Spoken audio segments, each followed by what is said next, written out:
आज हम बात करने वाले सक्रियण ऊर्जा के बारे में। देखो क्या होती है सक्रियण ऊर्जा।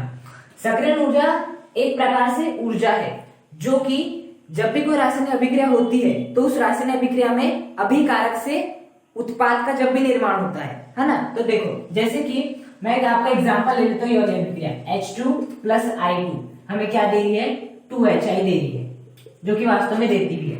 ये आपका क्या कहलाता है, ये कहलाता है आपका अभिकारक। H2 और I2 क्या है, अभिकारक, और ये क्या कहलाते हैं आपके उत्पाद कहलाते हैं। हाइड्रोजन प्लस आयोडीन ये क्या है, अभिकारक। ये जब आपस में मिलते हैं तो किसका निर्माण करते हैं, हाइड्रोजन आयोडाइड अर्थात 2HI का निर्माण करते हैं, है ना। तो हमें ऐसा लग रहा है कि अभिकारक कौन है, सीधे अभिक्रिया की होगी और सीधे क्या बन गया होगा, उत्पाद बन गया होगा, लेकिन वास्तव में ऐसा नहीं होता है। बीच में और एक स्टेज होती है, वो कैसी, देखो इस H2 का मतलब क्या है कि आपका पहला H दूसरा H, इसके मध्य क्या बना हुआ है, बंध बना हुआ है। दूसरा I2 का मतलब क्या हो गया कि एक I और दूसरे I के मध्य भी क्या बंधा हुआ है, बंध बंधा हुआ है। उसके बाद क्या होता है, बेसिकली नेक्स्ट स्टेज में ये जो आपका बंध है ना वो धीरे धीरे टूटना स्टार्ट होता है और इन दोनों के मध्य जो बंध रहता है वो धीरे धीरे बनना स्टार्ट होता है। मतलब कि कुछ इस प्रकार से रहता है HHII, इन दोनों के मध्य का बंध धीरे धीरे टूटना स्टार्ट करता है, इन दोनों के मध्य का बंध धीरे धीरे टूटना स्टार्ट करता है और इन दोनों के मध्य का बंध धीरे धीरे बनना स्टार्ट होता है। इस प्रकार से बनना स्टार्ट होता है। और उसके बाद बेसिकली क्या होता है, ये वाला जो बंध रहता है वो पूरी तरह से टूट जाता है। ये वाला जो बंध रहता है वो पूरी तरह से टूट जाता है और ये वाला भी बंध पूरी तरह से टूट जाता है और ये वाला बंध पूरी तरह से बन जाता है, ये वाला बंध भी पूरी तरह से बन जाता है। तो इस प्रकार की कुछ हमें स्थिति प्राप्त होती है HI और HI प्लस HI क्या हो जाता है, 2HI, जो कि हमें प्राप्त होता है। तो बेसिकली जब भी कोई भी रासायनिक अभिक्रिया होती है तो ऐसा नहीं होता कि अभिकारक से उत्पाद का निर्माण सीधे हो जाता है, बीच में हमें और एक स्टेज प्राप्त होती है। इसे क्या कहते हैं, हम मध्यवर्ती कहते हैं। क्या कहते हैं, हम मध्यवर्ती कहते हैं। हाँ, तो ये जो रहता है जब भी कोई भी रासायनिक अभिक्रिया होती है तो सबसे पहले अभिकारक होता है, अभिकारक के अणुओं के मध्य क्या होती है, टक्कर होती है, जिससे कि आपका क्या बनता है, मध्यवर्ती का निर्माण होता है। और यदि मध्यवर्ती का निर्माण हो गया तो जस्ट किसका निर्माण हो जाता है, उत्पाद का निर्माण हो जाता है। तो आपकी 3 स्टेज होती है, पहली स्टेज अभिकारक, दूसरी मध्यवर्ती और तीसरी क्या होती है, उत्पाद की स्टेज होती है। बेसिकली पता है हमें मेहनत किस बात के लिए करनी पड़ती है, हमें मेहनत करनी पड़ती है इस मध्यवर्ती को प्राप्त करने में, क्योंकि जैसे मध्यवर्ती का निर्माण हो गया ना, जैसे भी उत्पाद का निर्माण हो ही जाएगा। मध्यवर्ती से उत्पाद के निर्माण में हमें कुछ नहीं लगता, लेकिन हमारा बेसिकली बस यही मेहनत लगती है कि अभिकारक से बस मध्यवर्ती का निर्माण हो जाए। तो अभिकारक से मध्यवर्ती के निर्माण में जितनी भी ऊर्जा देनी पड़ती है, अभिकारक से मध्यवर्ती के निर्माण में जितनी भी ऊर्जा देनी पड़ती है वही ऊर्जा क्या कहलाती है, आपकी सक्रियण ऊर्जा कहलाती है। क्योंकि हमने मान लो ये आपका अभिकारक है, इसको हमने एक ऊर्जा दी है जो कि सक्रियण ऊर्जा के बराबर है, तो किसका निर्माण हो जाएगा, मध्यवर्ती का। अब अपने आप ही जो हमने ऊर्जा दी ना वो निकलने लगेगी, और क्या बन जाएगा, उत्पाद। मध्यवर्ती का निर्माण हुआ और आपके उत्पाद का निर्माण हो ही गया, समझो। तो बेसिकली ये जो रहता है ना बहुत ही अल्प समय के लिए रहता है, मतलब बहुत ही छोटे समय के लिए रहता है। और कैसा रहता है, ये स्थायी रहता है, मतलब अस्थायी रहता है। कैसा रहता है, अस्थायी, मतलब कि बहुत कम समय के लिए रहता है और जस्ट क्या बना लेता है, उत्पाद बना लेता है। तो किसी रासायनिक अभिक्रिया में अभिकारक से मध्यवर्ती के निर्माण में हमें जो भी ऊर्जा देनी पड़ती है वही क्या कहलाती है, आपकी सक्रियण ऊर्जा कहलाती है। और जैसे मध्यवर्ती का निर्माण हुआ उत्पाद का निर्माण भी हो जाता है। तो बेसिकली इसे EA से प्रदर्शित करते हैं। देखो सक्रियण ऊर्जा को इंग्लिश में क्या कहा जाता है, एक्टिवेशन एनर्जी, एक्टिवेट करने वाली एनर्जी, है ना।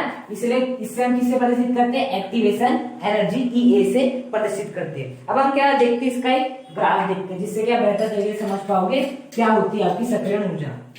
देखो हम क्या बनाते हैं, जो ग्राफ है वो बनाते हैं अभिक्रिया निर्देशांक,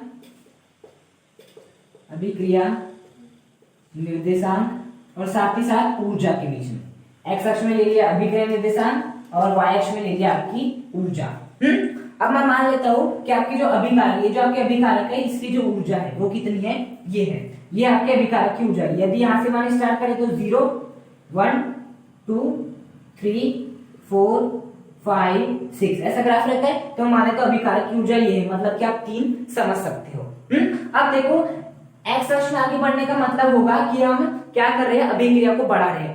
अभिक्रिया निर्देशांक का बेसिकली मतलब यही होता है कि जैसे जैसे हम एक्स अक्ष में आगे बढ़ेंगे तो आपकी अभिक्रिया क्या हो रही है, बढ़ रही है। अब बताओ जैसे जैसे अभिक्रिया बढ़ेगी तो अब बताओ कोई भी अभिक्रिया कब होगी, जब अभिकारक से उत्पाद बनेगा, और अभिकारक से उत्पाद कब बनेगा, जब हमारे पास क्या होगा, मध्यवर्ती होगा, है ना। तो बेसिकली हम इस अभिकारक से उत्पाद के बनने के लिए क्या, मतलब कि मध्यवर्ती के बनने के लिए हम क्या देते हैं, ऊर्जा देते हैं, है ना। तो हमने क्या की, धीरे धीरे ऊर्जा देना स्टार्ट किए, और ये है वो स्टेज, मतलब कि हमने इतनी ऊर्जा दी है, और किसका निर्माण हो गया, आपके मध्यवर्ती का। ये जो आपका हैज है वो क्या बता रहा है, मध्यवर्ती का निर्माण हो गया। अब जैसे मध्यवर्ती का निर्माण हो गया ना, अपने आप जो है ना ऊर्जा वो कम हो जाएगी, और इस प्रकार से आपके किसका निर्माण हो जाएगा, उत्पाद का निर्माण हो जाएगा। अब देखो उत्पाद की ऊर्जा कितनी है, केवल 1 और 2 के बीच में, मतलब 1.5 मान लेते हैं, जबकि अभिकारक की ऊर्जा कितनी है, 3 है ना। तो बेसिकली क्या होता है, 2 प्रकार के ग्राफ बनते हैं, ऐसे वाले ग्राफ बनाते हैं, किसके बीच में, यहाँ पर ले लेते हैं अभिक्रिया निर्देशांक, और यहाँ ले लेते हैं आपकी ऊर्जा को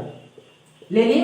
अब हम मान लेते हो जो यहाँ पर स्तर है, ये है आपकी किसकी स्तर, अभिकारक की ऊर्जा का स्तर है। अब हम क्या देंगे, बेसिकली मुझे उत्पाद का निर्माण करना है, 2HI का निर्माण करना है, तो क्या करना होगा, मुझे मध्यवर्ती का निर्माण करना होगा। मध्यवर्ती का निर्माण करने के लिए हमें ऊर्जा देनी पड़ती है ना। तो मैंने ऊर्जा देना स्टार्ट किया, और यहाँ तक जैसी ऊर्जा दिया तो आपके किसका निर्माण हो गया, मध्यवर्ती का निर्माण हो गया। अब मध्यवर्ती का निर्माण जैसे हो गया ना, अपने आप ऊर्जा मुक्त होने लगती है, और इस बार जो ग्राफ है वो मैं मान लेता हूँ यहाँ पर आया, ये है, यहाँ पे किसका बन गया, उत्पाद का निर्माण हो गया। तो बताओ यहाँ पर अभिकारक की ऊर्जा का स्तर क्या था, ये था, और उत्पाद की ऊर्जा का स्तर क्या था, ये था, जबकि यहाँ पर अभिकारक की ऊर्जा का स्तर ये है, उत्पाद की ऊर्जा का स्तर ये है ना। तो देखना, इस अभिकारक से इस मध्यवर्ती के निर्माण में हमें जितनी भी ऊर्जा देनी पड़ी है, इतनी ऊर्जा देनी पड़ी है, तो यही क्या कहलाती है, आपकी सक्रियण ऊर्जा। क्या कहलाती है, सक्रियण ऊर्जा। इस अभिकारक से मध्यवर्ती के निर्माण में हमें जितनी भी ऊर्जा देनी पड़ती है, वही क्या कहलाती है, आपकी सक्रियण ऊर्जा कहलाती है ना। तो अभिकारक से मध्यवर्ती के निर्माण में जितनी भी ऊर्जा देनी पड़ती है, वही क्या कहलाती है, सक्रिय ऊर्जा कहलाती है। देखो ना, उसके बाद क्या हो रहा है, ऊर्जा अपने आप कम होती जा रही। बताओ यहाँ पर ऊर्जा कितनी आपकी, 4 है लगभग, यहाँ पर 5, यहाँ पर 6, यहाँ पर लगभग 8 हो जाएगी। उसके बाद देखना ऊर्जा गिरते जाएगी, 7, 6, 5। देखो मतलब बस हमें मध्यवर्ती के निर्माण के लिए केवल ऊर्जा देना पड़ता है। उसके बाद जैसे मध्यवर्ती बन गया ना, अपने आप किसका निर्माण हो जाता है, उत्पाद का निर्माण हो जाता है। देखो ये जो है ना आपकी, इसे कहा जाता है अभिक्रिया की घाटी। ये क्या आपकी अभिक्रिया की घाटी है, और जैसे आप अभिक्रिया की घाटी तक पहुंच गए, तो अपने आप जब यहाँ पर पहुंच गए तो अपने आप तो नीचे गिर ही जाओगे ना। इसलिए क्या कहते हैं कि अभिकारक से मध्यवर्ती के निर्माण में जितनी भी ऊर्जा देनी होती है वो क्या कहलाती है, आपकी सक्रियण ऊर्जा। आप देखना, ये जो आपका ग्राफ है ना, वो बेसिकली ऊष्माक्षेपी अभिक्रिया का ग्राफ है। किसका ग्राफ है, ऊष्माक्षेपी। ऊष्माक्षेपी अभिक्रिया क्या होती है, जिस अभिक्रिया में ऊर्जा मतलब कि ऊष्मा क्या होती है, निकलती है ना। मतलब कि डेल्टा एच का मान क्या होता है, निगेटिव होता है। अब देखना यहाँ पर ऐसी हो रहा है, बताओ अभिकारक की ऊर्जा कितनी है, 3 है, लेकिन उत्पाद की ऊर्जा कितनी है, 1.5 है। मतलब कि क्या होना चाहिए, हमने कितनी ऊर्जा दी, कितनी ऊर्जा पे, 3 की ऊर्जा पे है। अब यदि कितनी भी ऊर्जा पे प्राप्त होता है, 3 की ऊर्जा पे प्राप्त होता है, तो हम ये बोलते हैं ना ही ऊष्मा निकली है और ना ही ऊष्मा का ग्रहण किया गया है। लेकिन यहाँ पर देखो आपकी क्या कम हुई है, ऊष्मा कम हुई है ना। बेसिकली जो आपकी ऊर्जा हुई है वो क्या हुई है, कम हुई है। तो ऐसा बोल सकते हैं कि यहाँ से कितनी ऊष्मा निकल गई, 1.5 ऊष्मा निकल गई, तभी तो कम आ रही ना। तो ये कौन सी अभिक्रिया हो गई, ऊष्माक्षेपी, क्योंकि यहाँ पर ऊष्मा निकली है। जबकि यहाँ पर देखो जो आपका अभिकारक है वो किस स्तर पे है, इस स्तर पे है, और जो आपका उत्पाद है वो क्या इससे ज्यादा स्तर पे। मतलब मैं इसका स्तर मान लेता हूं 4 है, इसका क्या होगा, 3 होगा। यहाँ से देख सकते हो। तो देखो अभिकारक की ऊर्जा कितनी थी, 3, जबकि उत्पाद की ऊर्जा कितनी, 4। मतलब कि हमने बाहर से यहाँ पर ऊष्मा दिए है, तभी तो आपकी उत्पाद की ऊर्जा ज्यादा मिल रही है, और यहाँ से उत्पाद में से ऊर्जा निकली होगी तभी तो कम मिल रहा है। इसलिए कौन सी अभिक्रिया है, ये ऊष्मा शोषित, जिसमें कि ऊष्मा का क्या होता है, ग्रहण होता है ना। और ये क्या आपका, इसमें डेल्टा एच क्या रहता है, आपका पॉजिटिव रहता है। तो बेसिकली इसका आपका ये ऊष्माक्षेपी अभिक्रिया का ग्राफ हो गया, और ये ऊष्मा शोषी अभिक्रिया का ग्राफ हो गया। हाँ, तो अभिकारक से उत्पाद का जब भी निर्माण करते तो एक स्टेज मिलती मध्यवर्ती। उस मध्यवर्ती का निर्माण में जितनी ऊर्जा देनी पड़ती है वह क्या कहलाती है, सक्रिय ऊर्जा। देखना आपको ऐसा पढ़ते हो कभी कभी कि कुछ अभिक्रिया जो होती है वो कमरे के ताप पर हो जाती है ना। कुछ अभिक्रिया कमरे के ताप पर हो जाती है, लेकिन कुछ अभिक्रियाओं को कराने के लिए हमें तापमान को बढ़ाना पड़ता है। बेसिकली कमरे का ताप कितना माना जाता है, 25 डिग्री सेल्सियस। सामान्य तापमान कितना माना जाता है, 25 डिग्री सेल्सियस। तो देखना जो कुछ अभिक्रिया होती है ना वो 25 डिग्री सेल्सियस पर ही संपन्न हो जाती है, लेकिन कुछ अभिक्रियाओं को ना क्या करना पड़ता है,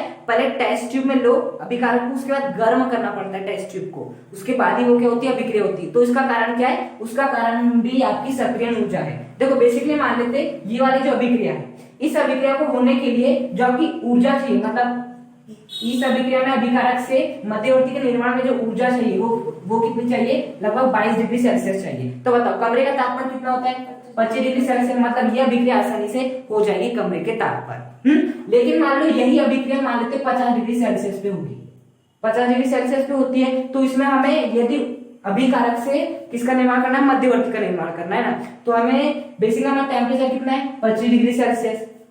तो क्या ये अभिक्रिया हो जाएगी, नहीं हो पाएगी, 50 डिग्री सेल्सियस चाहिए होगा ना। इसीलिए कहा जाता है कि कुछ अभिक्रिया कमरे के ताप पर हो जाती है, क्योंकि कमरे के ताप पर ही जो अभिकारक को इतनी ऊर्जा मिल जाती है कि वो किसका निर्माण कर सके, उत्पाद का निर्माण कर सके। लेकिन कुछ अभिक्रिया इसलिए नहीं हो पाती क्योंकि उन्हें उतनी ऊर्जा नहीं मिल पाती है जिससे कि किसका निर्माण हो सके, मध्यवर्ती का। बेसिकली पता है मेन हमारी ऊर्जा कहाँ इन्वेस्ट करनी रहती, इस मध्यवर्ती में। देखो मेन है मध्यवर्ती में, जैसे आप यहाँ पहुंच गए ना उसके बाद तो अपने आप नीचे गिरना ही है, यहाँ पहुंच गए तो अपने आप नीचे गिरना ही है। तो बेसिकली हमें बस यही ऊर्जा देनी पड़ती है। तो यही ऊर्जा देने में कई बार क्या होता है 25 डिग्री सेल्सियस में मिल जाती है और कई बार 25 डिग्री सेल्सियस में नहीं मिल पाती, इसलिए कुछ अभिक्रिया कमरे के ताप पर हो जाती है। कुछ अभिक्रिया को कराने के लिए हमें टेस्ट ट्यूब को गर्म करना पड़ता है, ऐसे हिला के देखना पड़ता है ना, उसके बाद ही होती है। तो ये थी आपकी बेसिकली सक्रियण ऊर्जा।